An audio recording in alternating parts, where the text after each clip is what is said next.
na po ninyo.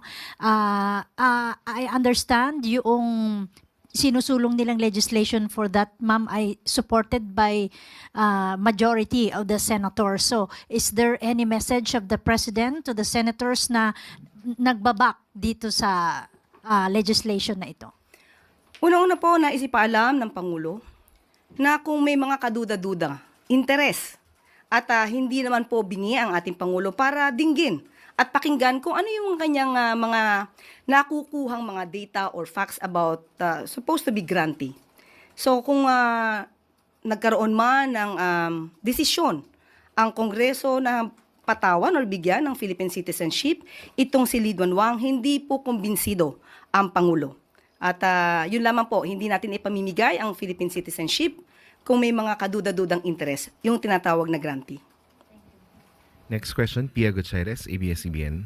Hi, ma'am. Ma'am, there had been speculations about the President's health lately. Kamusta na po ang Pangulo? Kung makikita nyo po, yan naman po ay talagang pinapakalat, siguro para palabasin na ang Pangulo ay hindi maganda ang kalusugan, not in good health. Mapapasin niyo po, siguro po, kahit po yung mga media, halos araw-araw naman po ay nakikita ninyo ang Pangulo sa kanyang mga activities at sa kanyang pagsama dito sa alyansa. Maliban dyan ay mayroon pa rin po siya mga meeting, kasama po kami. At sa aking perspektibo, dahil nakakasama tayo mismo ng Pangulo, maganda po ang kalusugan ng ating Pangulo. Dahil kung hindi po maganda ang kalusugan ng ating Pangulo, malamang ay hindi na po siya nakakaganap ng kanyang mga tungkulin sa araw-araw. At ang aking pakiusap lamang po sa mga fake news peddlers, huwag niyo pong gawan ng kwento ang Pangulo patungkol sa kanyang kalusugan. Hindi po yan maganda para sa ating bansa. Dapat po ipagdasal pa po natin na maging maganda ang kalusugan ng mga namumuno sa atin. At iwasan po nila na magbigay ng speculation kahit hindi po doktor ay nagpapakadoktor sa social media. Maricel Halili, TV5. Good morning, Yusek. Ma'am, may we have your reaction about the statement of Hanelet Avancenia congratulating the current administration for the situation of kidnapping and killings in the country? There was, I think, a sarcasm in her tone. Nakakalungkot. Dahil muli, mababanggit na naman natin ang mga kaalyado ni dating Pangulong Duterte.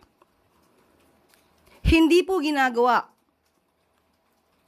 na katatawanan ang isang ganitong klaseng sitwasyon.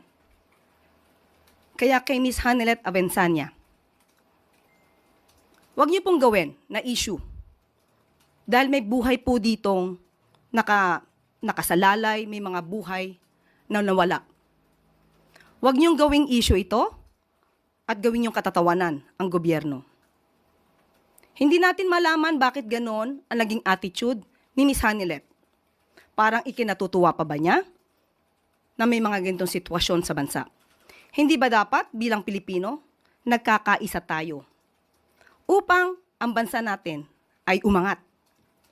Hindi lamang para sa taong bayan at para na rin mapakita natin sa buong mundo na ang Pilipinas at ang mga Filipino ay nagkakaisa. Huwag silang gumawa ng gulo dahil hindi po yan maganda. Huwag nila simulan ang gulo sa pamamagitan ng pagbibigay ng ganitong mga klaseng remarks o pananalita. Ang Pangulo po at ang administrasyon ay kinukundina ang bawat krimen na nangyayari sa bansa.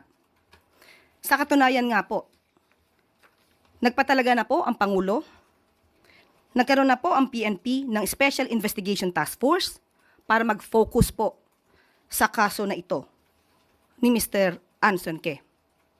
At itong si Police General Elmer Ragay, a former director of the Anti-Kidnapping Group, ay na-relieve na po dahil hindi po nasisiyahan sa pagkakataong ito sa kanyang performance. Kaya po ang itinalaga ay si Police Colonel David Poklay, na dati pong Criminal Investigation and Detection Group. Kasama po siya dyan dati.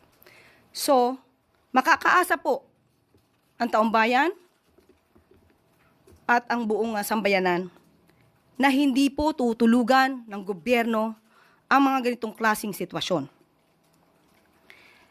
Pananatilihin po natin na magkakaroon ng hustisya bibigyan natin ng hustisya ang dapat nabigyan ng hustisya at hindi po natin hahayaan na mangyaring muli ang naganap sa mga naging biktima ng EJK.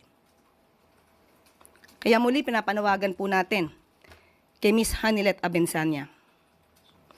Huwag na po sana mamutawi sa inyong bibig ang mga gintong klaseng pananalita. Dahil hindi po rin natin gugustuhin i-congratulate ang dating Pangulong Duterte sa mga nagawa pong EJK. Dahil po buhay po ang pinag-uusapan dito. At dito na po natatapos ang ating briefing sa araw nito. Maraming salamat po para sa